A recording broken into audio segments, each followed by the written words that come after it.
Welcome to Live DAF, your online DAF Yomi Shir. Shalom Aleichem, welcome back to today's DAF. Bava Kamma. We are holding at the second line off the top of the Amud. Shoir Shel Yisrael, Shenagach, Shoir Shel Kanani. Potter, the Mishnah tells us that a Shoir belonging to a Yisrael attacks a Shoir of a Goy, there's no payment due. But the Shoir of a Goy strikes at the Shoir of a Yisrael, whether he's Tam or Muad, full payment. So the Gemara is assuming, because the pasuk in describing the attack uses the lashon re'ehu. Your animal attacks the animal of re'ehu, your contemporary, your colleague. So the question is, how could you have it both ways? Miman of Shech asks the Gemara Amri. So the Bnei Yeshiva wanted to know, Miman of Shech, which way are you going? If we dwell on re'ehu, so the whole halacha of liability with respect to damages of an animal committed by an animal only applies to a case where it's re'ehu, friend to friend. Then the Kanani kinagach the Yisrael nami lepata, just like a Yisrael is not going to pay for the Kanani's damages, likewise a Kanani should not pay for the Yisrael's damages. If we don't choose to focus on the word re'ehu, so then afilu the Yisrael kinagach the Kanani nechayev. So then it doesn't need to be your fellow Jew. So even if a Yisrael strikes at a Kanani, you have to pay. Amar Ravo Amakra. So the truth is that Re'ehu is not going to exempt the halacha of the Kanani, but the point is that there's another reason why a Yisrael is pater. And it only works one way. Yisrael is pater on account of the Kanani, but the Kanani has to pay when his animal attacks the Yisrael's animal. Amr Mavo. There's a pasuk in Chavakuk, Amakro. Amad vayimoideid eretz ro'a vayatir goyim. And the drush is like this. We learn that Hashem took a look. Hashem observed. Ro'a. Sheva mitzvahs. What did Hashem see? The 7 mitzvahs. Shekiblu aleim bnei noyach. That the bnei noyach, the goyim, were b'kayim upon themselves, and they didn't keep it. Kiven shaloi kimu. Once they stopped keeping the Sheva mitzvahs, Amad v'hiter mamoneh liYisrael. So Hashem now was matir mamonim, allowed their property,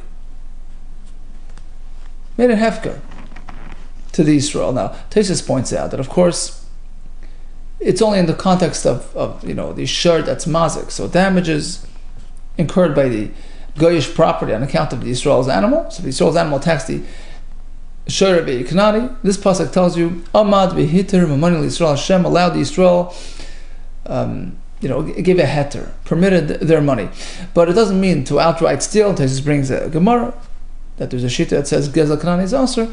So apparently we're only speaking within this, context of damages and liabilities. It only pertains to property of Yisrael, not property of a goy. That is a Ravo's teretz. So now we understand that if a Shor Yisrael strikes a Shor Kanani, he's potter. But in the reverse, he's certainly chayev. Rabbi Yehuda Amar Mihacha, we have another pasuk for the same halacha. Hifiyah mahar paran. Hashem came forth from Har Paran. We know that Midbar Paran was where Hashem offered Klal Yisrael the Torah, and before that he first, so to speak, made his rounds to the various nations, offered them the Torah, and they turned down the offer. So because of that, they forfeited rights to their possessions.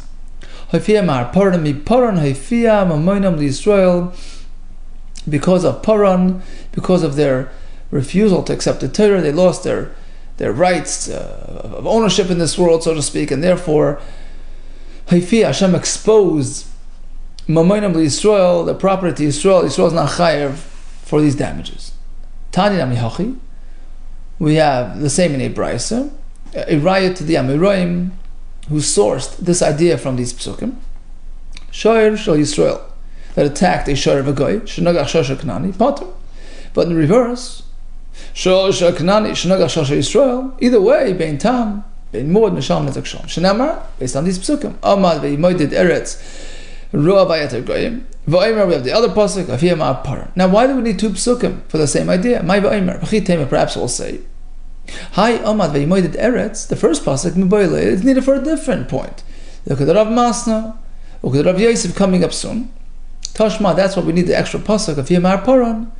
To highlight this point, once again, Mi paran ha'ifiyah, Hashem exposed Mamoinon, their property, Li Yisrael. Mai the Rav Masna, so we made mention of Rav Masna and Rav Yosef. So let's see what this is. Mai the Rav Masna. Damar Rav Masna. So we have that pasuk, Amad v'yimoidid oretz roa v'yater goyim. Ma roa, what did Hashem observe that brought him to this, act? Roa shava mitzvahs shenustav aleim bnei noyach. He saw the 7 mitzvahs that the goyim were commanded to do. Refrain from stealing, immorality, etc. V'lo yikimu. They didn't observe these fulfillments, these commitments. Amad v'higla oisam al admasa. See, it has a different twist. Because of the fact that they're not observing, Hashem chased them off their lands. Umay mashma. What do we see? The hay vayater, the lashon vayater in the pasuk is referring to going into exile. Lishna degluyu. Answer.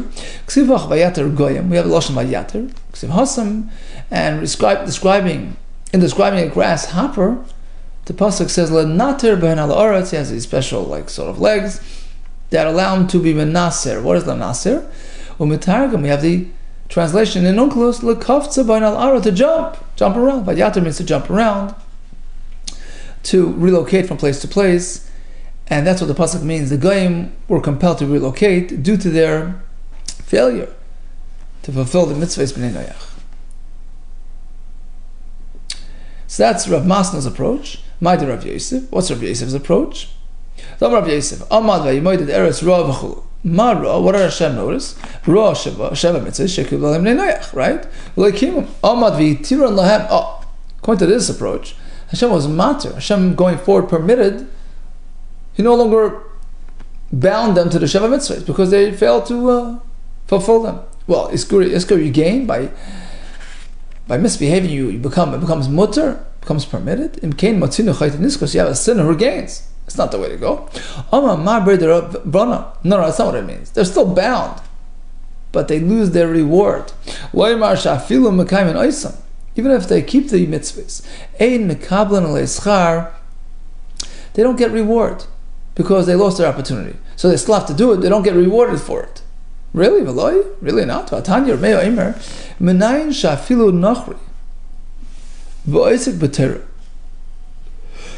know that even if a guy sits down to learn Torah, the topic of the Sheva mitzvahs that he's responsible for, so he sits down to learn all the intricacies and nitty-gritties, that's a great thing.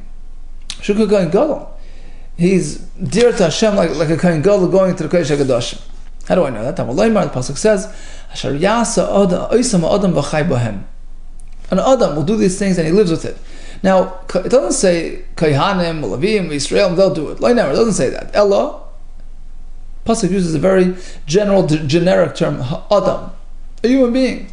We learn. This teaches us, even a guy. V'oisik b'Torah, harikin Kohen Gadol. He's like a Kohen Gadol, so basically, it's the highest you can get. Obviously, he's getting schar for learning Torah, for doing the mitzvahs b'nei noyach. How could you say otherwise? Amri said, Bnei Yeshiva answered, of course they get some schar, but not the maximum. Ein mekabel maleim schar k'mitzvah v'oisik. They no longer are entitled to receive a full reward that a person gets when he's commanded, when he observes a commandment. Mitzvah v'oisik. El k'misha ein mitzvah v'oisik. They get reward, but like a volunteer doing volunteer work. Damar Chanina, as Rabbi Chanina tells us, it's greater to be commanded. There's a greater challenge, a greater yitzhara, right? Gadol ha-mitzvah v'oisik. The schar for a mitzvah v'oisik is greater, yoser misha ein mitzvah v'oisik, and that's what they lost. The bottom line is, we have a Mishnah. Shor shel Yisrael shenagach shor shel Akam is potter. You want to explain because they lost their rights to their property to a certain extent because of their lack of fulfillment of their destiny, of the Sheva Mitzvahs B'nai Noach, which is the purpose of creation, to keep mitzvahs, and they're not doing that, so they lose these privileges. Going to the other approaches, they have gullus and they lose their schar, all because they fail to cash in, they fail to take the opportunity to fulfill the mitzvahs properly. Tana Rabbanan, there was a story related to this as well. Ukmar Sholcha, there was a story that Malchus Roimi, the Roman Empire, sent Shnei Sard Yutais, 2 officers, Eitzel Chachmei Yisrael, to the Chachamim. Limduna Taraschim, teach us your Torah. They had no choice. It was Sakanas Nefashis. They had to teach them Torah, which is something you don't typically teach to a guy, right? As Taisus points out. So they sat down and learned very diligently. Karu, Vishinu, Vishilsha, once, twice, 3 times. They learned the Torah. They knew it backwards and forwards. B'shas B'dirasim, on the way out, Amrlam, they turned to the Chacham. They said, look, everything's great except for one thing. Dekdaknu b'chol Teraschem.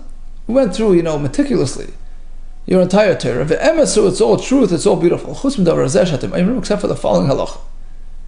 That you say, Shor shel Yisrael, Shenagach Shor shel Knani Pater. If Yisrael's animal strikes it, Knani's animal Pater. But Shel Knani, Shenagach Shor shel Yisrael, you pay. Ben Tam, Ben Mod, Misham Nedekshom. They were already, learned fellows. Lamdanim, what do you mean? How could you have it both ways? Irei Dafka. If Re'eo tells you it has to be a contemporary, a colleague, then Afilu de Knani, Kinoch de Yisrael, the Pater. So if a guy hits Yisrael, he'll be Pater as well. It's not within the club, right? If Re'eo is not stipulating anything at this point to exclude the guy, Afilu de Yisrael, Kinogach de Knani l'chayv. So Yisrael strikes a Knani's animal, should also pay. How could you have it both ways? The Gemara responds that the truth is, there's a good reason for it, like we explained before. Torah, Hashem was mafkir there in Chasim, but for diplomatic reasons, we don't divulge it to the Malchus, and we kept it under wraps. Says the Gemara, Rav Shmuel bar Yehuda, Shchiva le Barta. Rav Shmuel bar Yehuda's daughter passed away. Rabbanan turned to Lakum Nezel. Let's go together as a group and console him. Amar he says, no, I'm not going with you. My Isli Gabi Nacham to the Babloi. I'm not going to go along with the, associate with the Babylonian consolations. Tigadufu, it's blasphemy. The Amri, they're accustomed to telling the mourner, Ma'yev Shalamev, what can we do? We can't restore his life. What can we do? Which sounds like almost like you're questioning Hashem's, doing Hashem's act. Apparently, if you have the ability to turn back the clock and bring it back to life, Avdi, you do it. Right? They would do Tchias HaMeitzim against Hashem's will. So I don't want to have to do with that type of approach. I have my own approach to Nichem Avelim, as we're going to see. He went himself, Gabe, to the Avel. Amrlei, he says like this. Vayemer Hashem al Tatzer es Moav. Hashem tells Moshe, Vayemer Hashem Elai, al Tatzer es Moav. Don't start up with Moav, right? Don't wage war with them. Don't instigate battle. Now, why would Moshe Rabbeinu start a war with Moav? Well, what for? Why would Moshe initiate a war without Hashem's instructions? Elo, the answer is like this. Moshe Rabbeinu figured, it was based on a Kavachim. Amar, he figured, look, even the Midyanim from Madai, right? From Midyan. They only came to assist Moav. Moav felt threatened by Klal Yisrael, so they went to hire, Bilam from. So the king of Balak went to hire Bilam, who came along and gave him this very, terrible advice with the, instigating sin with, to bring the downfall of Klal Yisrael, right? So bottom line is, the Midyanim just came to help Moav in their effort. Still, Amr Torah says, get back at them. Tzoras HaMidyanim, B'kisa Moisam, fight them. Moavim Atzman like Kolshkin. Of course, the Moavim themselves, who instigated the whole attack, certainly they're more liable than the Midyanim. And therefore, that is sufficient justification to wage war with them. Hashem responded, I understand where you're coming from, but there's a secret here. Your plan doesn't really correspond to my plan this time, because I want to preserve these nations. I have two good young birds. It's a reference to the converts, the Gyeres.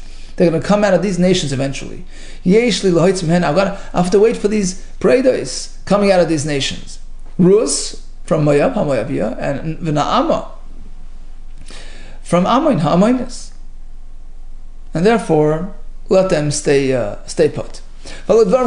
Now, this was all Ula speaking to the Aval, right? So let's draw a Kavachimer. Look, all because of these two birds, so to speak, Hashem had compassion on these big, huge nations, preserved them, protected them, didn't destroy them because of just two people. You're a daughter who passed away. It's a tragedy, but she must have finished her destiny. She came down for a few years and she's back. She had no need to stay here longer. She wasn't going to produce a family. If she was worthy of, producing, generations, of course she would have lived. So basically, in a way, it sounds harsh, but sometimes, being factual and, stating it the way it is in a sensitive way, but just, this is what it is, She finished her tafkid and that was the end of his presentation. So further on this topic of Rus and Nama, Rus from Moab and Nama from Ammon, says Rabbi Yehuda, Hashem does not withhold reward from any of his creations. Any creature that does any good thing gets rewarded. Nothing goes to loss. Even reward for dignified speech. Where do we see that? The older daughter of Lot, right? Both daughters interacted with him as married and they had these kids, right? The older one called her son Moab to indicate that it's from her father, which is less than dignified, right? So as a result of that, Hashem tells Moshe later on, Al Tatzeres Moab, Al Tiskuba Melchama, right? Don't instigate war with Moab, but Melchama Deloi, don't fight them. But Angarya, which Rashi says means put them to work. They should support the nation.